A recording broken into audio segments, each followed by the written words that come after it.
the UNC Water and Health Conference is a big platform for me because this is the first conference that I have ever been to, and I got an opportunity to know that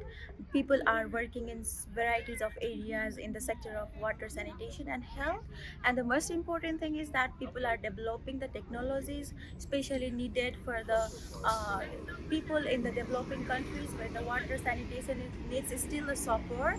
I would describe it as a space where both research and practice come together, and a space where you can meet professionals who, a lot of them have a PhDs or come from a background in academia, and they decided to pursue another route, but are still doing impactful work. I'm in the nutrition department, and typically we aren't thinking about water, but coming to this conference has really inspired me and helped show me the intersections between water and nutrition. And I think a lot of folks in my department would be curious to see how important good water, sanitation, and hygiene are for child growth and diet. So I'm excited to hopefully see more of my colleagues here next year. Being part of an EPA certified water lab at Delaware State University, this opportunity could show the students, because there are undergrads and graduate students who work in the lab, and if they were to able to participate here, they could see where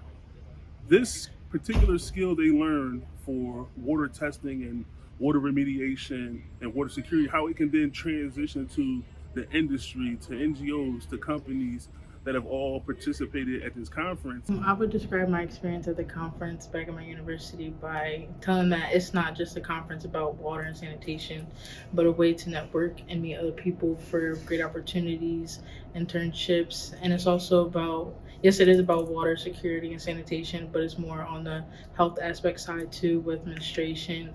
and toiletry and how the best way to use that system and the resilience when it comes to it.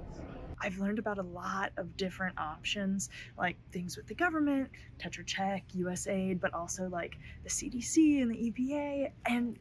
yeah, it's really been eye-opening. I feel like there's a lot more options than I thought there were. This conference has opened my eyes to understand that organizations such as the USAID, the Urban Wash, and the Wash organizations are more involved in ensuring that the ways people will remain healthy, such as having access to clean water, clean environment, is also rigorously funded and supported, and initiatives are put in place also during periods of crisis to ensure that these basic amenities are also still provided in the midst of crisis. I think the most valuable lesson I learned this week was to be open to taking kind of last minute opportunities. I was able to actually become a part of a panel today that I wasn't originally part of, and that led to a lot of really unique conversations that I think will result in future collaborations. And without that flexibility, I wouldn't have those opportunities.